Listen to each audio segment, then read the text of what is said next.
Category 4 hurricane. Let's look at the wind impact that can happen with a Category 4 hurricane. You can clearly see that with this one, within about 50 miles of the eye, that's where the strongest winds are going to occur, and even a shorter distance in where the maximum winds are going to occur. Highest winds will occur in the highest elevations over the island areas, not at the lowest ones, and east of the eye is where the strongest winds will occur. Now let's look at the latest satellite imagery here, and you can see over there St. Croix is being zoomed in on there, and it's going to be St. Croix within the next 3 to 4 hours will be the closest approach to it. Right now it looks like it's going to be moving just south of St. Croix, but it's so close that it doesn't really matter. Then it'll zoom in on Saba, followed by St. Eustatius, St. Kitts, and Nevis, and then later tonight and tomorrow, Anguilla and Barbuda. Now let's look at this.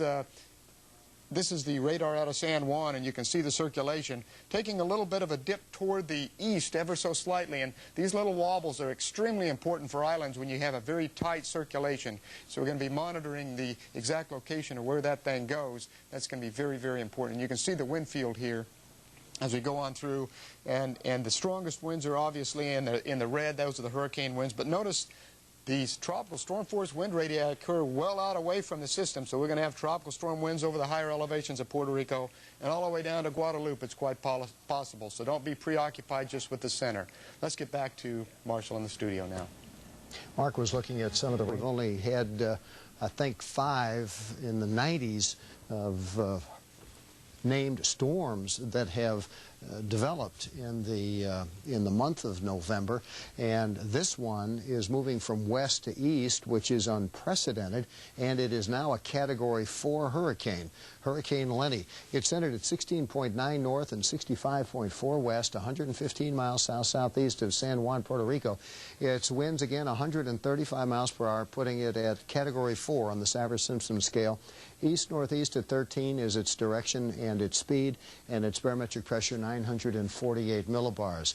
Now, as you'll see in just a moment, this is about where Hurricane Lenny is, and it is moving in this direction. It's about 60 to 70 miles southwest of St. Croix.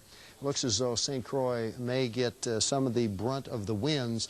They've got some winds gusting to about 62 miles per hour right now, and it looks as though the track will take it in this direction, and the southeastern quadrant of this hurricane is packing the greatest, the highest wind speeds right now.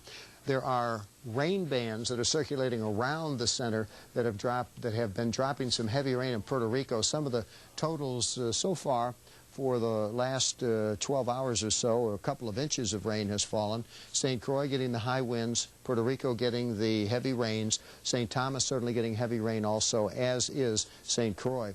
Now the hurricane force winds extend out about 60 miles, so they're bearing down on St. Croix as we speak.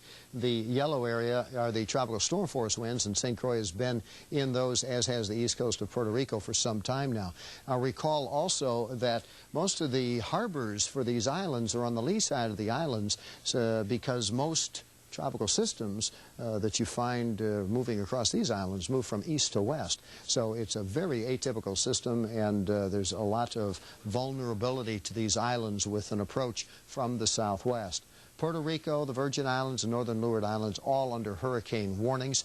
Once again, the track looks as though currently it's on this track. It'll continue to move east-northeast and then northeast through the northern Leeward Islands. Over the